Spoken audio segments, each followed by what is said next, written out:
Thank you very much for the invitation and also the kind introduction. It's a pleasure to be here at Harvard. I'm down the road at MIT, but I guess this is my second time in 10 years here, which is a shame. So I'm going to talk about a popular topic. This term, I've been going to many talks. We've been listening to many topics on systemic risk. Hopefully you don't feel like, oh gosh, there's yet another talk on systemic risk. The goal actually that we had in writing this paper was to try to develop a unified understanding of many different works that are sort of tackling different aspects of this problem. And essentially the overall idea or the question is to understand how shocks to agents propagate in an interconnected system or in a network.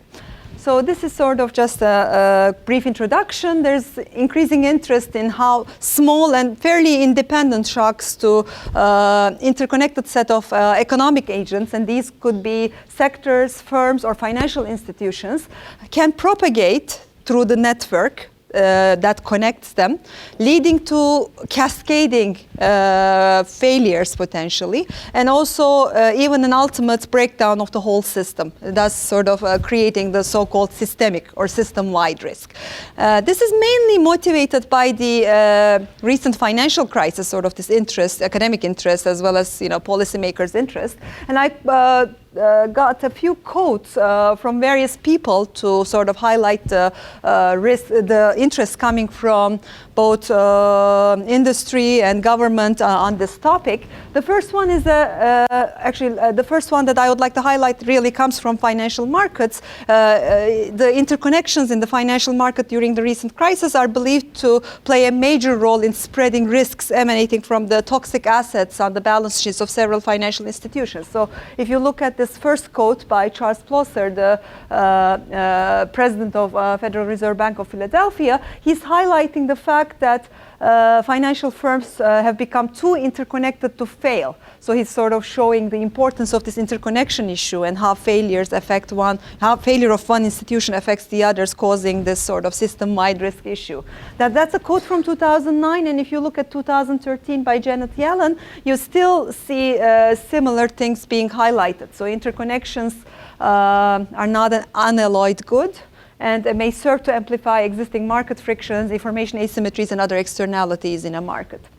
And this is a little sort of correlated but different interconnections through supply networks, not just how financial institutions relate to each other, but through supply networks have also been crucial in motivating government support for companies such as Chrysler and GM. And this is sort of reflected in the request of President of Ford, Alan Mulally, for government support for his rival companies, Chrysler and GM, which is a little weird, right? Why would you ask for government support to help your rival companies?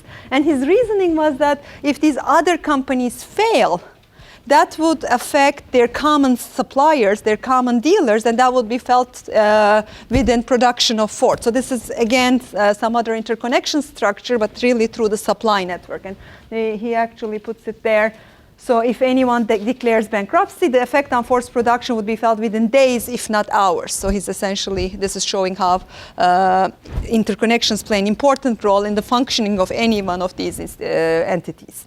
So the key question here that we're interested in is the first one. What types of networks or interconnection structures are particularly susceptible to propagation of shocks and systemic risk?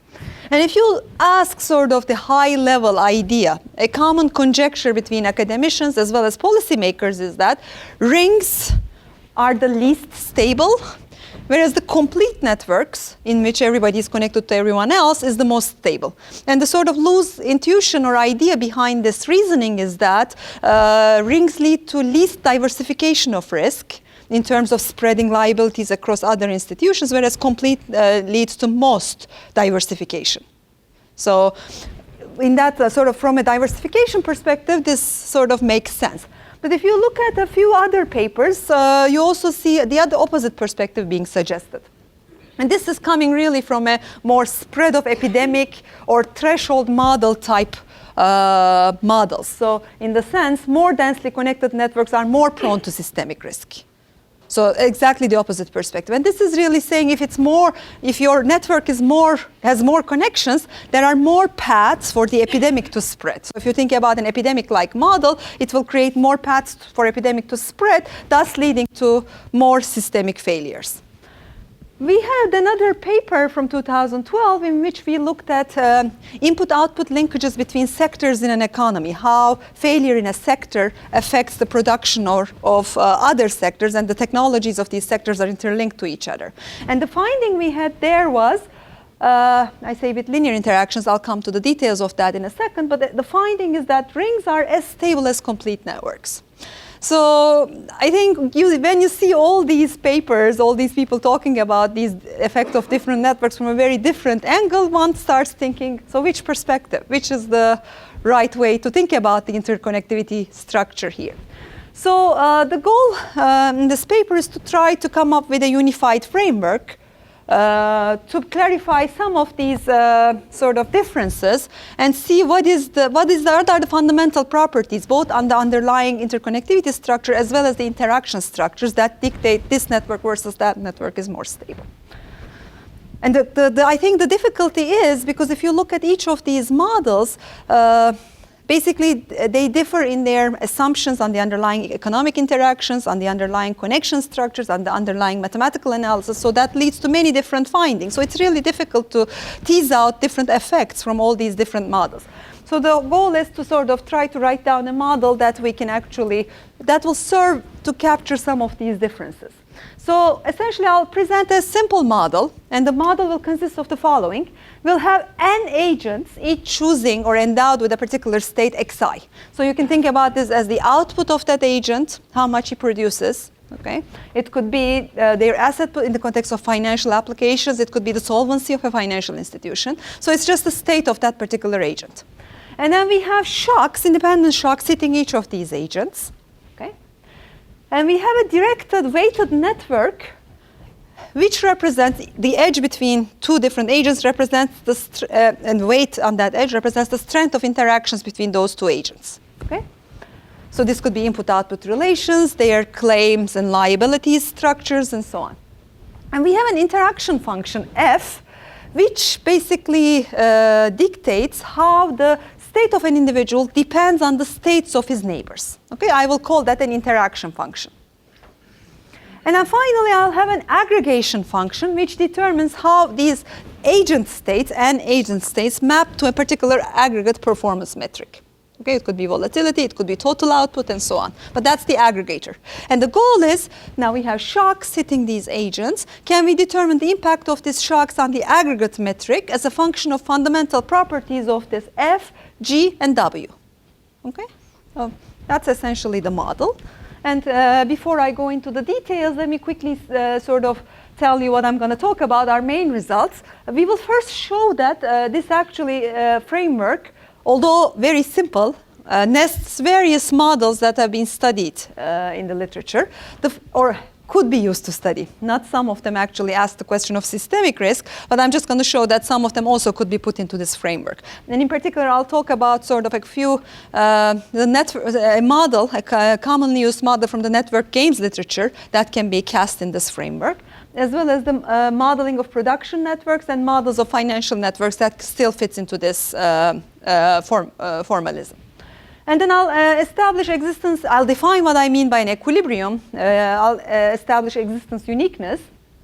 And then in order to do characterization, I'll do the following trick. I'll assume that the shock that hit each agent is small, okay? And I'll do a small shock analysis, which will enable me basically to use a Taylor series approximation to represent each of the agent states as well as the macro state by using only their first few order terms, lower order terms. Okay? And I'll show that actually we can characterize the equilibrium, that approximation, in terms of the Leontief matrix of the network. And this is a natural generalization of the Leontief inverse used in input-output economies. And another interesting thing would be that the column sums of this Leontief matrix is nothing but the Bonacic centrality that everyone in network science uses left and right. So at least this gives some foundation for why that Bonacic centrality emerges in these network science studies.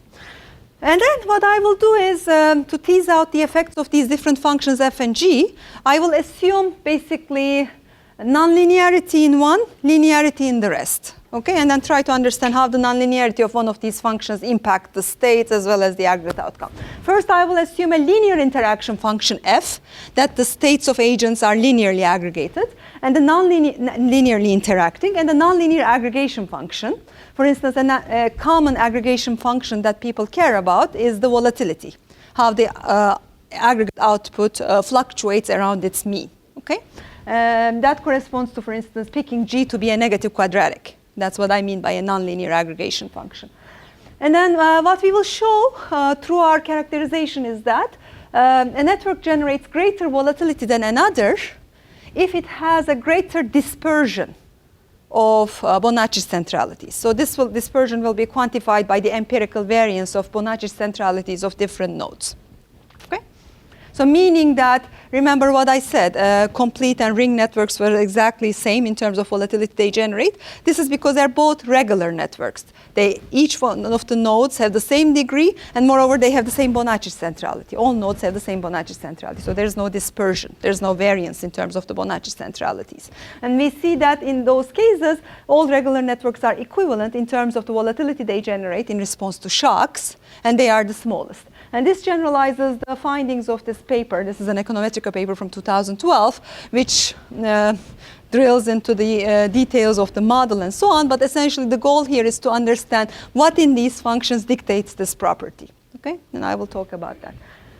And then the second one, I'll assume instead of a linear interaction function, I'll assume a nonlinear interaction function. And here we're going to show that even regular networks differ in terms of their performance. And what matters in terms of the effect of propagation of shocks is the concavity convexity of this function f. In particular, if f is concave, the complete network generates the best performance, whereas if f is convex, the opposite result holds. Okay? So it's really whether f, the interaction function, is concave or convex that tells us which network is the most stable. And I'm going to relate this to an interesting phase transition result that we uncovered in a recent paper in the context of financial markets. Okay? And then finally, I'll also talk a little bit about what do we mean by important agents in a network. So there are many different ways of characterizing that in terms of centrality measures, ranks, and so on.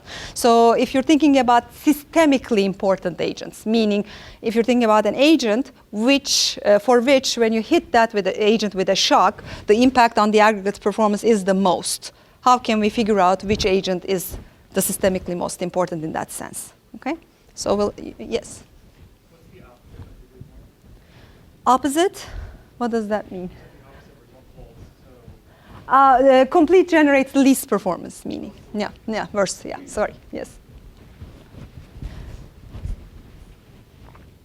Okay, so let's start. Yes? You're not looking at network formation? No, not at all, not at all. Some of the papers there looks at that, not here.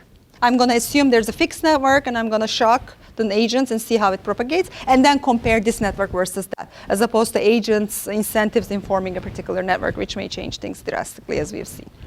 Okay, so this is a fixed network, and we have n agents, and we use xi to denote the agent I state, and I mentioned a few examples for this, but this may capture the output or economic activity level or the solvency of a financial institution. Okay, although here I'm assuming that my xi is a continuous variable. And this is mainly because of my analysis. I mean, if you assume a discrete state, you can still use the model, although the analysis has to change because I'm going to use a small shock analysis. So xi will be in R. And this is what I assume about how the agent states are interlinked. Okay? So xi, agent I state, depends on the states of other agents, xj. And this wij is basically the sensitivity, the scalar, or they think about this as the strength of the interaction between I and j. Okay? The sum of that affects agent I. This is a shock that hits agent I. And all of that gets added, and we hit it with a function f, which we refer to as the interaction function. And that's how agent I state gets formed. Okay. I'll give you a couple of examples that fits this framework. I'm not claiming this is the only framework that captures cascades, because there are some assumptions I'm making in writing down this model. The states are node states, right? So the states of the agents sort of get aggregated in this linear way. You hit it with a shock, and then you apply this nonlinear function to the whole thing. Okay? For instance, just to get you thinking, if you're thinking about cascades in a power system, this is probably not the right thing to write. Because when you shock a power system, you get basically not only differences in the nodes, but flow gets redistributed because of the underlying physical laws, which changes flows on different edges in the network. So this is sort of a little different from that, won't capture that. But the claim is that this does capture a lot of the things that we can study. Okay?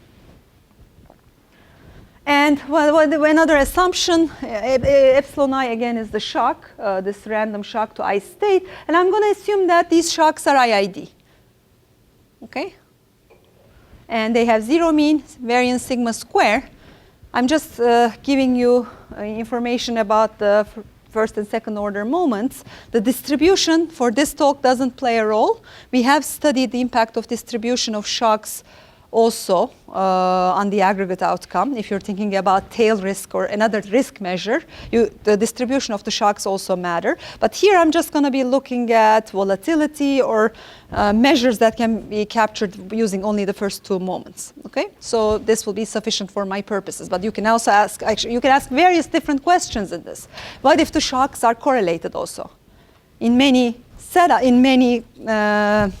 problems, you can also think about disturbances to the system because there's a particular global state that changes, which essentially affects everyone in a correlated manner. So that's not what I'm doing here. What I'm doing is I'm shocking all the agents independently, and I'm only looking at the correlations that are caused by the underlying network. Okay, yes?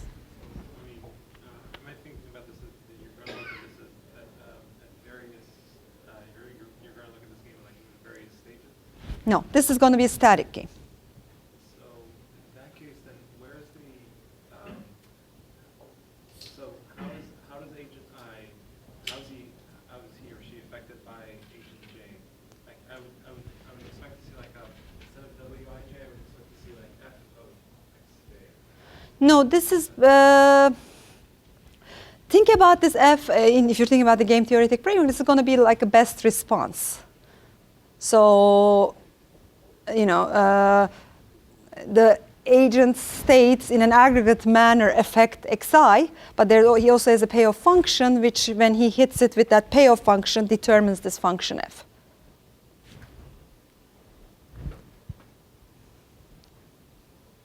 So the examples we have will be in this framework. I don't in my mind have an example in which I need to also put another function in the xi. Because xj is set from having f of its neighbors. Right, so xj already has an f. Well, I think, right?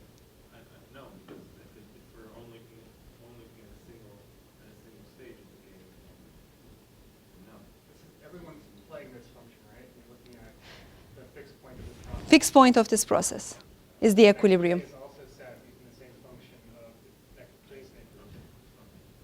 Okay. So fixed point from some initial starting point, or is there a unique fixed point? I'm going to go to all of those things. The steady state operating point will be the fixed point of this system of equations. Okay? And that will be the Nash equilibrium in some of the examples that I'm going to talk about. So dynamics is a little different. You can think about dynamics as a myopic dynamics in which we start from some initial conditions, people do some adaptive behavior, and they converge or not converge to this equilibrium. I don't talk about that. I assume an equilibrium, and this is how I define it. Okay? So I think it's already inherent that this is can be modeled with an underlying network. Wij is exactly the extent with which J state affects I state. Okay, so Xj has a state. I'm still looking at your question. So Xj state affects I modulated by this Wij, and then they all get mapped according to this F. So sometimes you look at, although it won't be too important, you can define the economy to be symmetric if I and j affect each other in the identical way. Wij is equal to wji. And so I'm going to assume the underlying network will look like this. We're going to have agents for each of the nodes, and there's a link from j to I if wij is positive. Okay?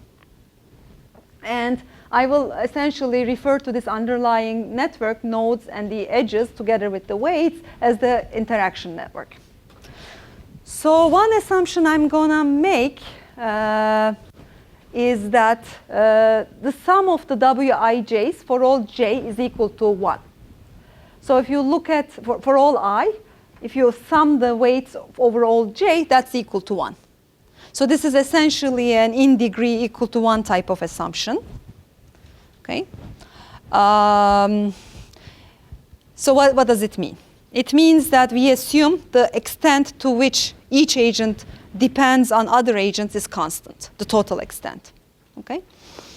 So it's a reasonable assumption in the examples. I will try to highlight that. But the way it's used is basically it helps us with some of the analysis. Some of the results won't hold without this assumption. But also, it's essentially, if you put all the weights in a weight matrix, what this says is the row sums are equal to 1. So it's like a row stochastic matrix. And those who worked with positive, non-negative matrices would see that that's an assumption that helps me in the analysis. But in terms of the underlying economic meaning of it, it's basically that each node's dependence on the rest of the nodes is constant from node to node. So essentially some symmetry, it gives some symmetry with respect to nodes' role in this network. Okay? I missed a statement you said earlier. Yes.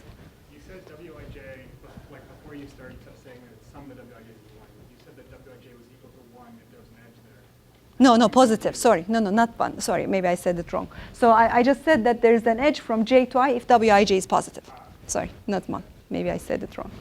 Yes. Just very quickly, so there are no self loops. So I can't have WII. Right now I'm not excluding that, but you'll see that in some of the results I will exclude that. Right now I don't exclude that.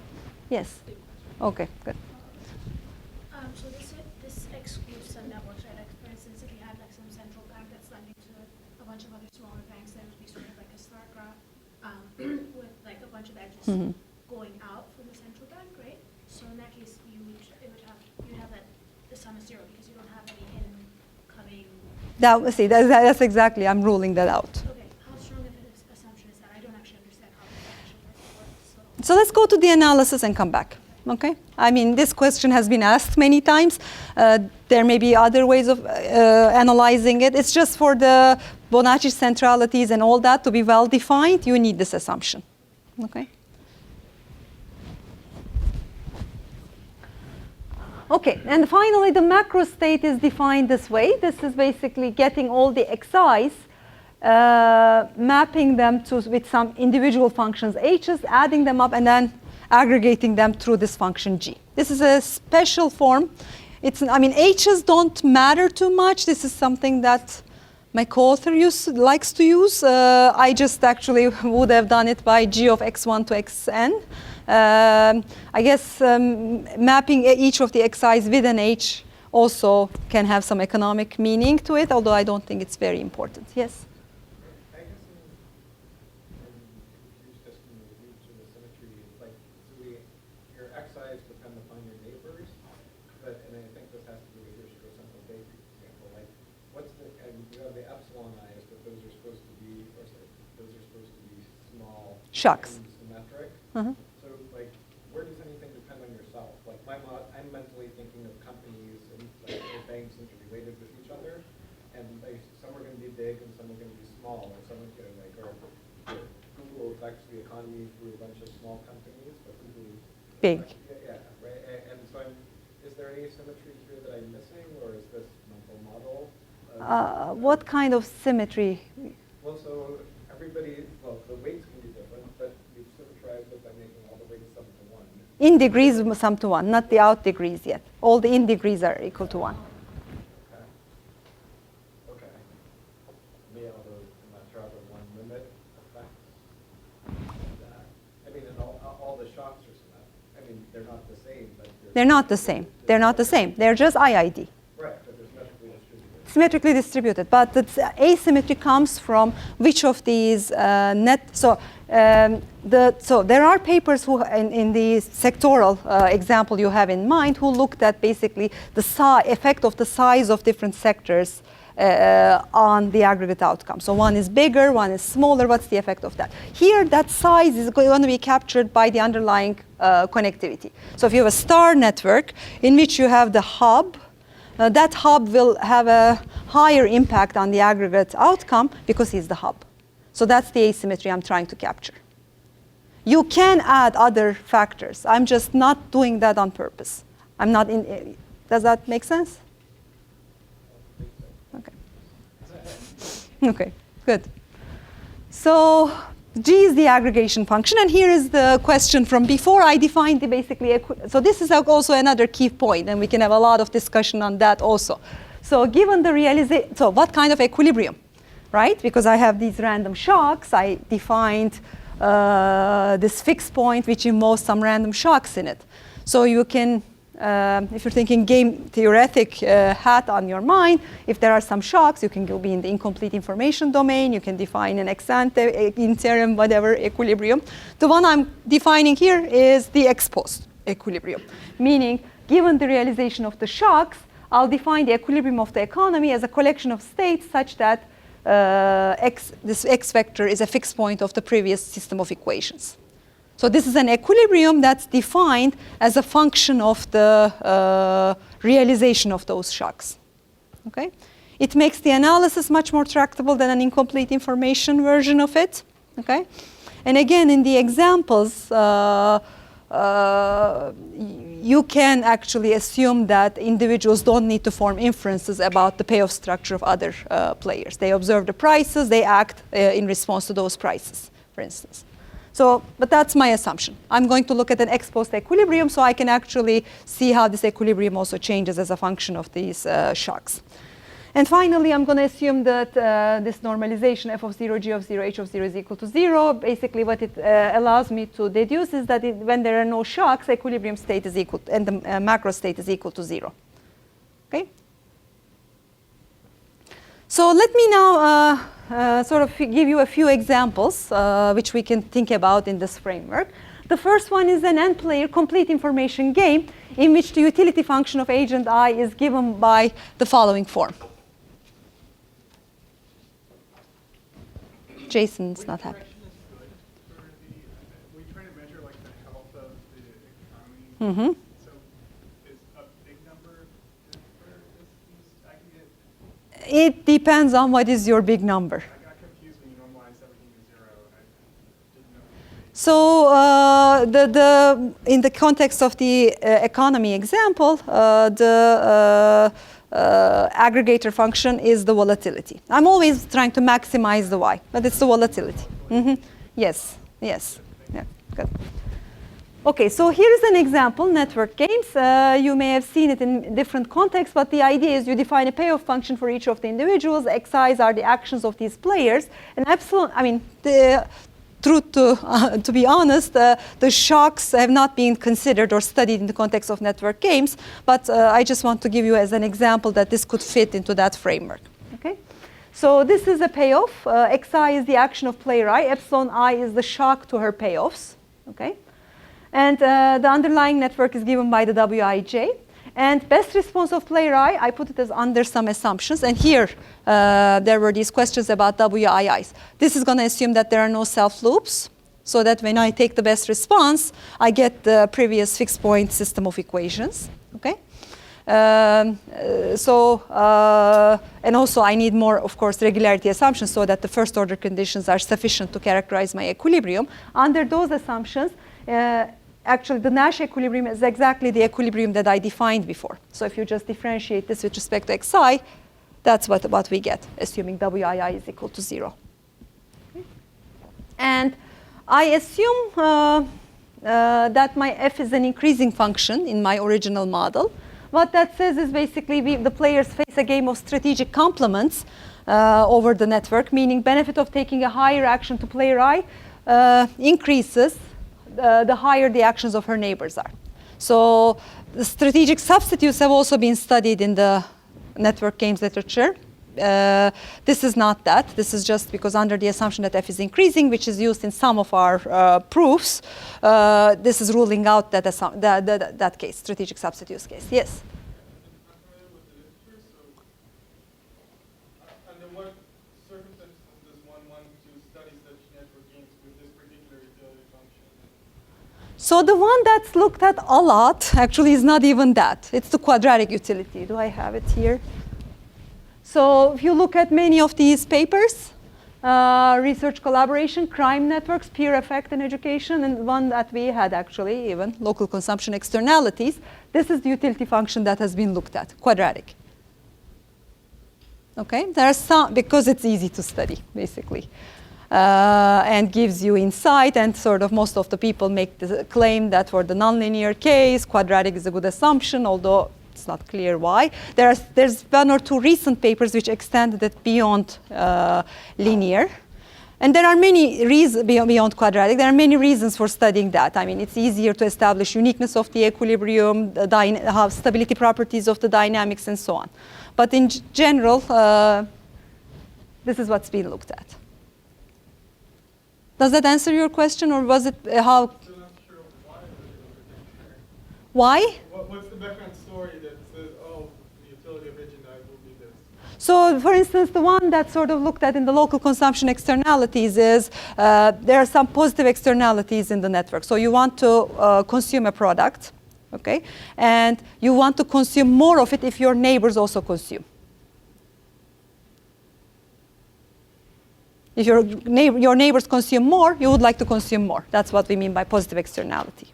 And that's what is captured here. So you get some utility from, some disutility from, let's say, your cost, some utility also coming, some positive utility coming from the fact that your neighbors consume more and you also consume more. Okay? So that's one example. The same thing is true in peer effects, education decisions. If your peers have higher education decisions, which is captured by this real valued variable, you also want to increase your value. Okay?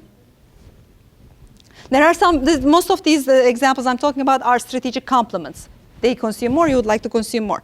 You also there are also examples, or there are also very clear applications in which there are strategic substitutes. You have free riding effects, in the context of public goods. If they consume more, you would like to consume less because it's costly to do so, and you free ride on their consumption, on their production.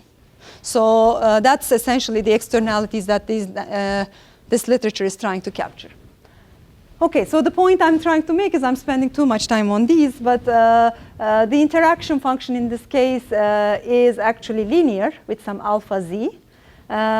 You can think about the aggregate different metrics, either the sum of the equilibrium actions, in which case, again, the aggregator function is linear, or you can also think about the total social surplus, which, using the equilibrium characterization, takes this form.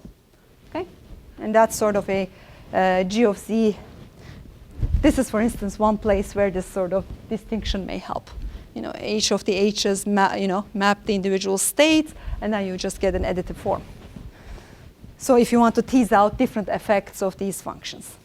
So the other one is an example, is a production network example. This is basically building on a long literature on multi-sectoral business cycles, the seminal model of Long and Plosser from '83. And the idea here is we consider, and there are a lot of details here, so I apologize in advance. I'll just try to give you the highlight of how this model comes about, but there are a lot of details in computing this equilibrium, how you assume this production technology to take this form, and so on, which I'm going to be quick about. So the economy consists of n sectors or competitive firms, each of which is producing a distinct product, and you assume that each of these products can either be consumed by consumers or used as input for production for other goods. So this is a glass sector, and that's used as an input for producing cars. Okay? And the assumption is that firms have Cobb-Douglas production technologies with constant return to scale, okay, that transform labor and intermediate goods into final products. And from my understanding of this, Cobb-Douglas is a nice multiplicative form, log linear, okay? And then constant return to scale is a very natural economic assumption which says if you double the inputs, output will be doubled. And the implication of that, we will see in the context of a Cobb-Douglas form, is that these Wij's are equal to 1, sum of the Wij's, okay? And more specifically, this is the Cobb-Douglas form. The output of sector I is equal to a combination of, there's a productivity shock here, labor, as well as the amount of good J used for production of good I. And as you see, these are all multiplicative forms. And alpha is this convex combination factor, or the share, where is alpha? Share of intermediate goods in production.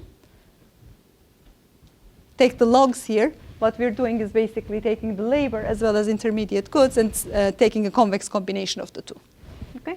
And the important piece here is the Wij, which is the input share of good J in the production of technology of good I. So it's essentially how many dollars of glass is used in producing $1 of car. That's what Wij is. If it's high, good J is very important in producing I.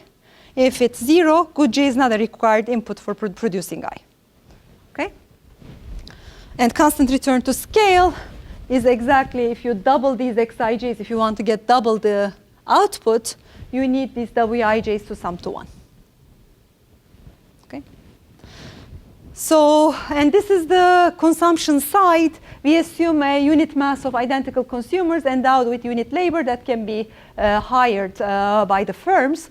We assume a representative consumer which has completely symmetric Cobb-Douglas preferences over the goods. CI is his consumption choice. And I don't assume any asymmetry on the consumers so that the entire asymmetry is in the network. And okay, so this is basically supply side and the consumer side. And if you write down the competitive equilibrium for this system, what do I mean by that? Again, I'm skipping it, but prices, wages, such that representative consumer maximizes utility, representative firm in each sector maximizes profits, and the markets clear, labor and the commodity markets clear. You find that the log output of firm satisfies this form. Okay? And this is very similar to what I've been talking about. So we have the Wij's that's sort of scaling each of the log outputs of the sectors. We have a shock, epsilon I, and alpha is this labor share, which is a number which is less than 1. This is the convex combination term. Okay?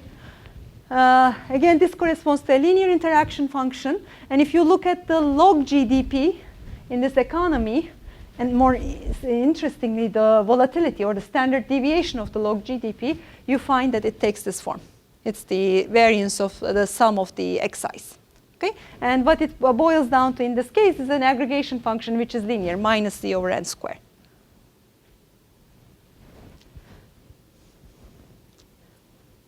How am I doing? Is this sort of, I feel like I'm putting too many models in one talk, but I just hope to give you or convey that these essentially can be studied within the same framework. So I guess I'm skipping details, which may sort of annoy the listeners, the audience. But so when you write down the competitive equilibrium using exactly the payoff and profit maximization problems, this is what you get at the end. And the final model I'm going to talk about is the model of financial networks. And this is also an abstraction, sort of coming back to some of your questions. But what this is modeling is basically just the claims and liability structure of different banks. Banks lending lending to each other, and then being shocked. Their assets are shocked at the end. Okay, and that leads to, and they need to repay their creditors. So the question is, will they be able to repay? What will that repayment look like? And when will they default? Meaning that they won't be able to satisfy their liabilities. So here is the model that sort of looks at that. We have N banks linked to one another via debt contracts of equal seniority. So everybody, all of the creditors are equally senior for each of these banks. Each bank has a claim of size psi ij. So we assume that all banks, so this is an assumption. some regularity assumption, because without this in that paper, we were not able to make a lot of progress. We assume all banks have total claims of Xi, all banks have total liability of Xi. Now I'm fixing both the in degree and out degree to be the same, okay? And the Wij is exactly the amount, shows you the fraction that bank I basically claims from bank J. Okay, he has a total claim of Xi. Wij Xi is his total claim. So, and in terms of, so this is the claims and liabilities between different banks. We assume that each bank also has an outside asset of net value A and subject to some liquidity shock epsilon I. So following the realization of shocks, banks need to repay their creditors. ZJI, let's say, is, so remember, Xi IJ is his claim. ZJI is the repayment, actual repayment. So his claim may be higher, he's paying maybe less than that. So in order to figure out the repayment, here's what we do. We figure out first the cash flow of bank I, and total cash flow is his outside asset A plus, it's a negative shock, epsilon I, plus how much the banks M pay to I, okay? So this is again becoming a fixed point relation. So ZIM is how much he's gonna collect from other banks. And we look at now different cases. If this total cash flow is greater than his total liabilities, then he can meet it in full and pay back exactly what he owes. If not, the bank defaults and the creditors are repaid in a pro rata basis, so proportional to the face value of their contracts. That means basically that he has CI money. That money is divided with proportions WJI across all creditors. So this is different from Ricky's assumption on systemic risk. So he was assuming sort of when it defaults on everyone. This is basically whatever money you have left, you divide between your creditors. And finally, if you don't have any money, your creditors don't receive anything. So if you put this all together, okay, this is sort of what it looks like for the repayment of bank I on its debt to bank J. And if you sum everything, I'm going to skip some of these because it's really hard to parse. Basically, this is what it looks like in terms of his total outpayment related to payments of others. It's a max min of various things. And if you look at the function, interaction function that captures this, it's some nonlinear function. So what's happening is exactly, before we had a linear function, f of z, which is being alpha z, right?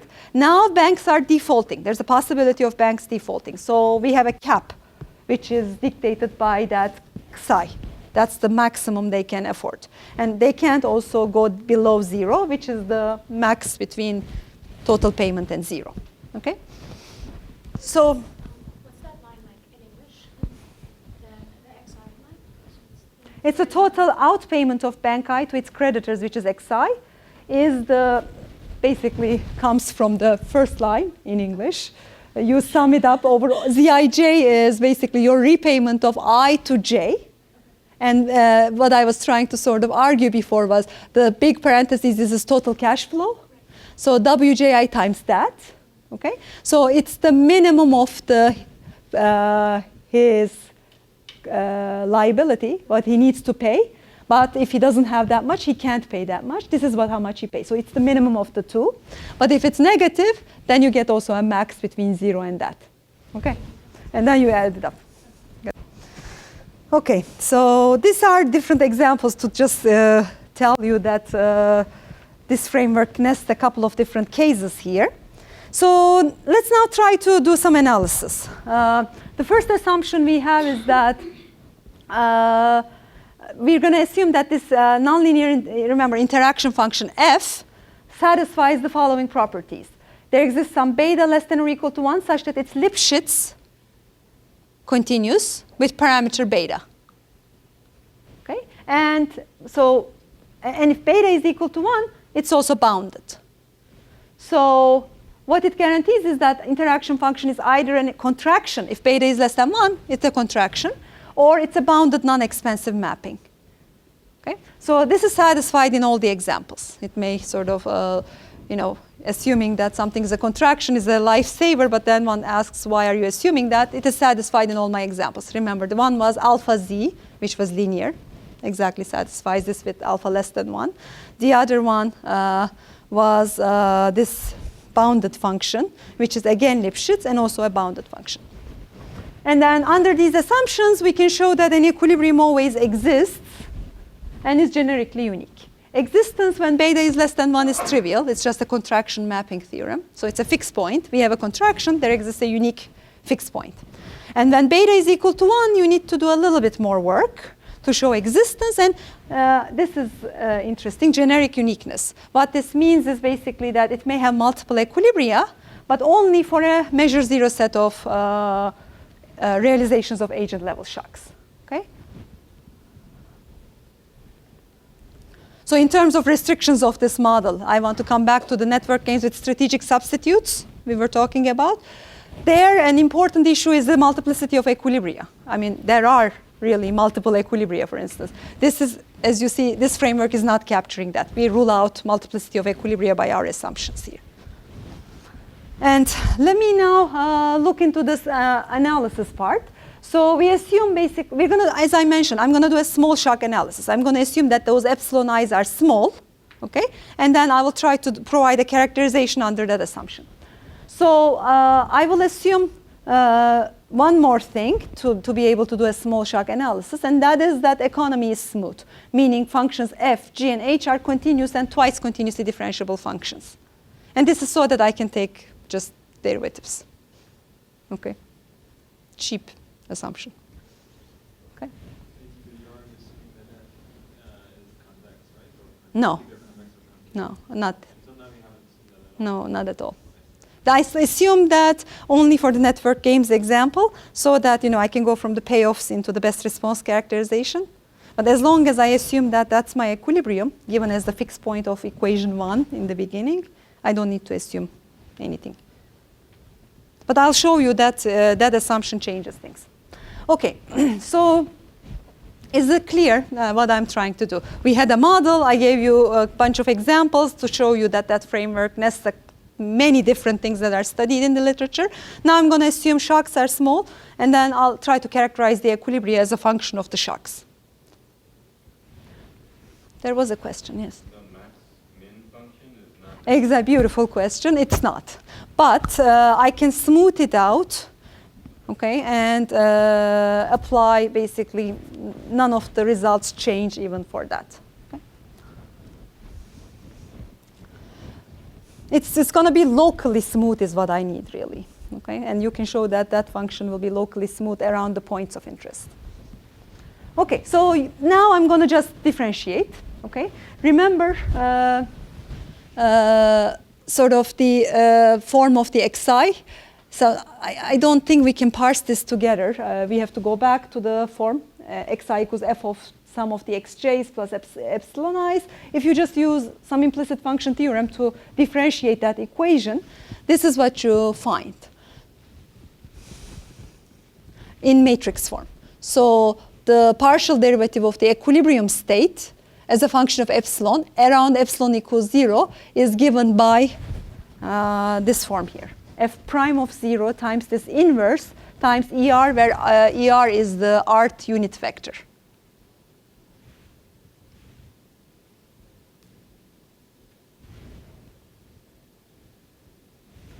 It's just taking the derivative, so let me not actually spend time going over the details. But there, basically, that motivates, as long as now f prime of 0 is less than 1, this is well defined.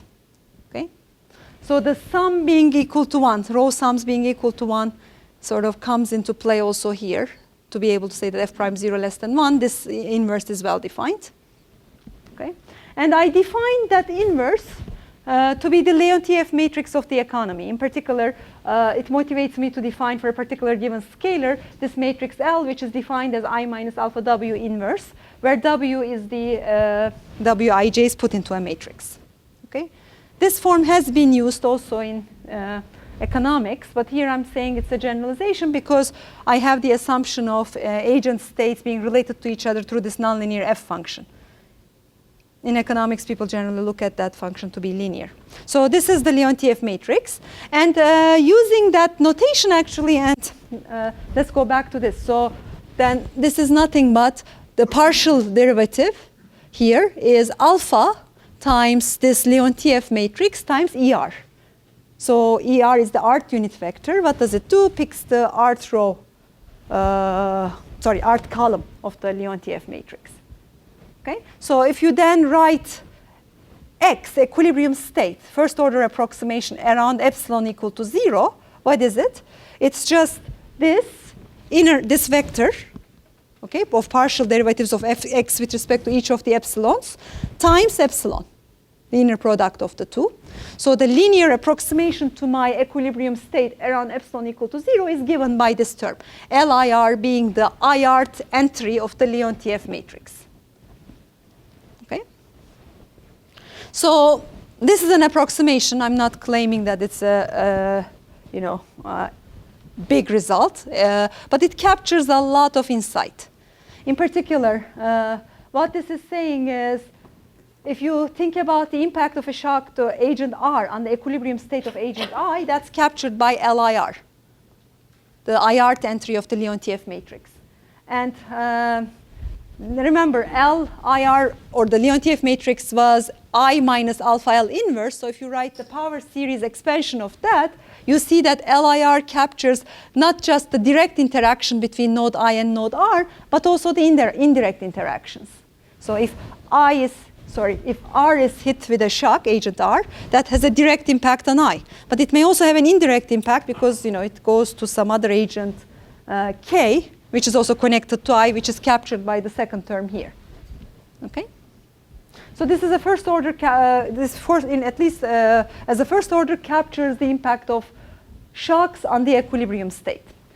And now, since LMI captures the impact of I on the state of M, if you add it up over all M, this can be viewed as the extent of I's overall influence. So what I'm doing is I take Leontief matrix, I add the entries in the ith column. And what is that? That's exactly the Bonacci centrality of agent I. So VI, which is the column sum, ith column sum of Leontief matrix, is exactly the Bonacci centrality. Yes? Is alpha here this f prime of 0? It will be, but I define it more generally. It's going to be the f prime of 0. I just define it as a general notion, but it's exactly f prime of 0. Now, basically, Bonacci centrality with this definition, this is a notion that's been used a lot for those who have worked in network science. People use this as a measure of importance of different nodes in a graph. So this is saying that it also can be captured through this analysis. And you can do multiple things, to understand what it means to have a high Bonacci centrality. You can actually write the Bonacci centrality recursively as Vi is equal to 1 plus alpha Vj Wji. This is just from the definition. Where is the definition? So if you think about the column sums here, you can actually relate it to this recursive representation. And what this says is, for instance, I has a high centrality if it interacts with agents that are themselves central. Okay? And moreover, if you're thinking about a visual picture of your star example, one is obviously a more central agent, and indeed it has a higher Bonacci centrality. And indeed, a shock to an agent 1 should have a larger impact on aggregate outcomes than a shock to any of the other agents. Okay? So how much time do I have? Is anyone? Do I go all the way to 1, or can I go all the way to 1? We usually try to leave the last 15 minutes for questions, discussion. Okay, so then I'm not doing well. Okay, so I have to rush then because I'm still have a few things to cover. So one can also do a first order approximation to the macro state using the previous similar analysis. Basically, just get a first order approximation of the states, map them to the aggregate outcome. And this also shows that Bonacci centralities up to first order service, can be used as a sufficient statistics to understand how shocks impact the aggregate performance. And when the interaction aggregation functions are linear, these results are all exact, meaning network games with quadratic utilities, production networks in which everything is linear, log GDP has the exact same form characterized in terms of Bonacci centralities. Okay, so let me then quickly also give you the second order approximation. So far what I did is I just took the first order derivatives, and then that gave me the first order approximation of the equilibrium state as well as the macro state. I can do the same thing using second order approximation, and this is what I get. So the first term for the macro state, the first line is exactly the first order approximation, and the second and third lines captures the nonlinearities associated with F, G, and H, and how it impacts the aggregate outcome. In particular, what do we see here? So the second line is the nonlinearity coming from G. Okay? And the third line is really I generally don't think about this H, nonlinearity coming from the F. So if your F were linear, what this is saying is Bonacci's centrality is a sufficient statistic to understand the role of shocks on aggregate outcome. And whenever you have a nonlinear F, you have other statistics, which is sort of this VM times LMI times LMJ, which turn out to be important in understanding how your network affects the aggregate outcome. Okay? So now let me actually play with this expression a little bit. I'm going to first assume that F is linear, G is nonlinear, see what that implies in terms of networks, and then I'll do the opposite. F is also nonlinear, keeping G linear. Oh, I used opposite again. So I'll just keep one linear, one nonlinear, and see what I get out of it. So assume first that F and H are increasing linear functions, and G is a nonlinear function. Okay? In this case, the expected value of the second order approximation that I have takes this form. Okay? And as you see, I mean, we can go back to I'm rushing, but it's just, I kill the nonlinearity, F and H are linear, so the third line disappears. I have the first two lines, and I look at the expected value of y second. Okay? Remember, think about this as a quadratic function in the context of volatility, and I'm looking at expected value of that quadratic, which is exactly the standard deviation or the variance. So I have only then, if you take the expectation, epsilon i's are assumed to be zero mean, so the first line also goes away, so I only have the second line. And moreover here, because these are IID, I only have the terms that survives when I is equal to j, giving me exactly this term here. Sigma square goes out, then I have a dependence of y, expected value of y, on the sum of the vi squares. So this is the dependence on the network, but what is that? We can actually write it as the empirical variance of V1 to Vn, how the Bonacci centralities are dispersed basically. And that is what actually dictates this outcome. And given this, we have the following result. If you assume that the aggregation function is concave, okay, and then the economy's performance decreases in the variance of the Bonacci centralities. So let's look at this. If G is concave, then this term is negative. So if this is high, then the ex ante performance decreases in the variance. Okay? So what does it mean? It means that whenever I have a network in which the Bonacci centralities of different agents are too different from each other, in that case, my aggregate output will be lower. Is that expected? So, I mean, just think about the two extremes are basically the star network and the regular network. Okay? And essentially, in the star network, the ex ante performance is minimized. So, or this is the negative of the volatility. Remember, I was always maximizing the aggregate output or minimizing the volatility. So by this, I mean if you have a star network in which the dispersion is the maximum, it has the empirical variance which is the highest, it has the least ex ante performance among all economies, and regular networks in which all agents, Bonacci centralities are the same, this is the case which has the minimum volatility. And the idea is basically, this is what I try to put here. If you have a more equal distribution of Bonacci centralities, when you have shocks to different agents, they have a more homogeneous impact on the macro state. So if you're thinking about this is IID shocks. If you're thinking about everything to be symmetric, they really wash each other out, like a central limit theorem argument, and everything settles on the mean, which is 0 here. Okay? So this is sort of the idea. When you have, and this is exactly what is captured by the dispersion in the Bonacci centralities. Okay? And this is, I think, what I said. If you have a regular economy, you have all the Bonacci centralities to be identical, and regular economy outperforms all other economies, whereas the star network underperforms all others. And I just want to contrast it quickly with the finding from the previous paper that we have in the context of production networks. Basically, aggregate output volatility is increasing in the extent of heterogeneity and is maximized for the star network. So the point here is it's the concavity of the aggregator function that sort of lies at the core findings here. Because of that, G prime being negative, it sort of depends. The minute you increase the dispersion, aggregate output goes down. Okay? Let me also say a few words about the interaction function before I wrap up. So if you assume a nonlinear interaction function while fixing the others to be linear, then you can go back to the characterization, second order characterization, and find that the way the aggregate output depends on the network statistics is through this red term now. Okay? So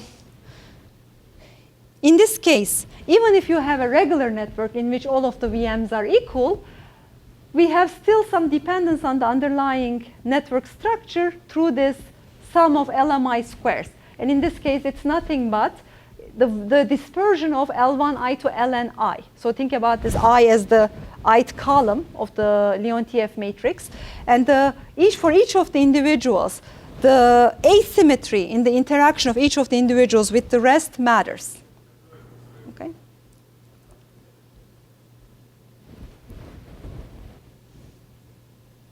So here is the result related to that. So we assume that WIIs are equal to 0. And in this case, if the interaction function f is concave, then the complete network outperforms all other symmetric economies. So I'm looking at only regular economies here. But what this is saying is basically, with respect to regular economies, rings and complete networks where we have regular, or all the degrees are the same, Wij's and Wji's sums are all equal to 1. Okay? So in this case, what this says is it really is a matter of the concavity or convexity of the function f, and we can see it from here. It really depends on whether this f prime is positive or negative. And how is this now related to this phase transition result that I briefly mentioned in the context of financial interactions? And let me just quickly repeat what that was.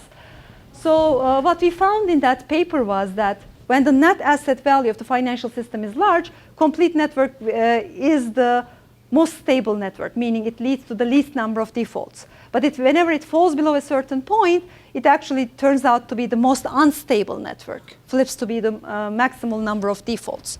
And now I want to sort of try to understand this from this result here, which doesn't look related at all. But essentially what it turns out is we have to go back to this interaction function f and try to understand how it looks, its local convexity concavity properties as a function of the asset position in the banking system. So it turns out that for large values of A, this is how that function looks like. And for when A goes small, when the net asset value becomes small, this is how that function looks like. And remember, we're looking at the properties of that function around 0. So what happens is in the first case, we have a function that looks locally concave around 0, whereas here we have a function which is locally convex around 0. Okay? And that's sort of the phase transition that we had in the previous paper. Basically, in the first case, because of the local concavity, indeed, complete network outperforms other economies, but whenever the asset position goes below a particular value, you actually see that the result flips and complete networks becomes the least stable. Okay? And this is sort of an, I think, interesting insight by itself. What it says is basically the findings of these different papers. Allen and Gale is a seminal paper in this literature, in financial networks literature, which says that this fact that whenever you diversify risks, you have a more stable architecture. And you look at some of the other papers which are more epidemic-like, which says denser connections are bad. And what this says is it's really because, when you have an underlying interaction function, it's the property of that interaction function around zero. Local concavity and convexity properties is what dictates what kind of network will become stable or unstable in your model. So I have another part, but I probably will skip this in the interest of time. This is exactly the question of trying to understand how we can identify key players from this perspective, because key players are defined in many ways, but this is sort of our attempt to say systemically which is most important, meaning when it is hit by a shock, the impact of that shock on the system would be the biggest. Okay, and let me quickly define at least. I think conceptually this is an interesting point. We say that agent I is systemically more important if whenever it's hit with a shock, the decrease in the aggregate outcome is more than anything else. Okay? So in linear economies, we showed that the output or aggregate outcome relates exactly to linearly to the Bonacci centralities. So that essentially immediately says that for linear economies, when the interaction and the aggregation functions are linear, systemic importance is dictated exactly by the Bonacci centrality. When it's not linear, then we have to also worry about higher order terms. Okay? So let's focus on, let's say, a regular economy in which all Bonacci centralities are equal. So how are we going to then say which agent is systemically more important? And basically looking at our expressions again, it turns out that this dispersion of these LMIs dictates which agent is more influential in terms of impacting the aggregate outcome. It's exactly the dispersion of the, for a particular agent, dispersion, empirical standard deviation in that column, which dictates which one has the most impact on the aggregate outcome.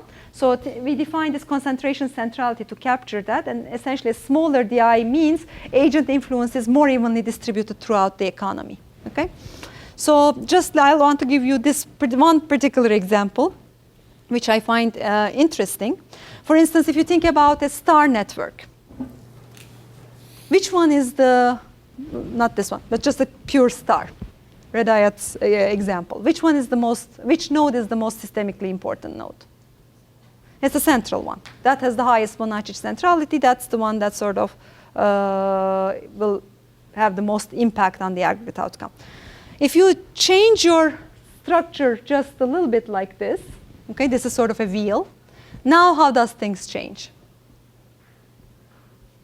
How does this concentration centrality look like?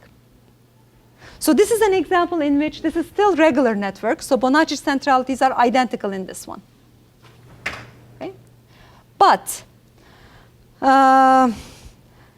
the standard deviation of the interaction of each of the nodes with the rest.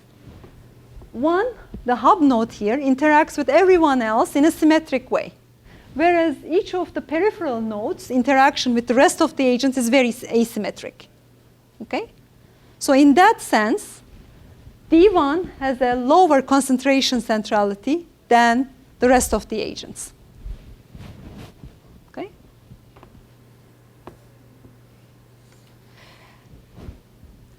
So again, let me repeat. If it were a ring network, it's the hub node that has the highest Bonacci centrality. But if you change it to a wheel, and look at this other measure, concentration centrality measure, it turns out that all the peripheral nodes have a higher centrality than the center node. And I'm defining here the centrality as the dispersion of its interaction with the rest of the agents in the network.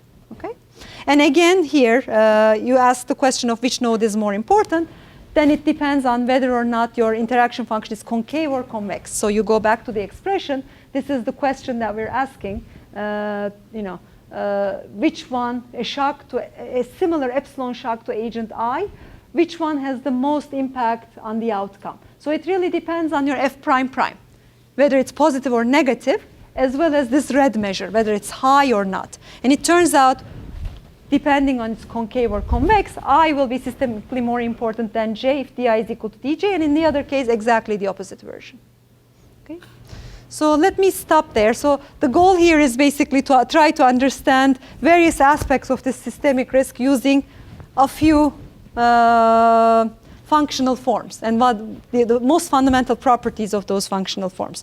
And the point I'm trying to make is basically you can't just write down a threshold model or arbitrary model and then expect the results to be robust against all kinds of settings. The nature of the economic interactions are central in thinking about this question, as well as, depending on the nature of these interactions, certain classes may be equivalent or some of them may be very stable and some of them may actually generate the most amount of risk.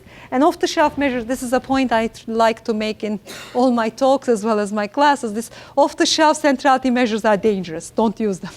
So you have to really have a good foundation to be able to say that this is the right measure that captures the importance of noise. I think this last proposition that I was talking about makes that point very sharply. Depending on the underlying interaction, your measure can give very different results when you're thinking about important agents. So let me conclude there.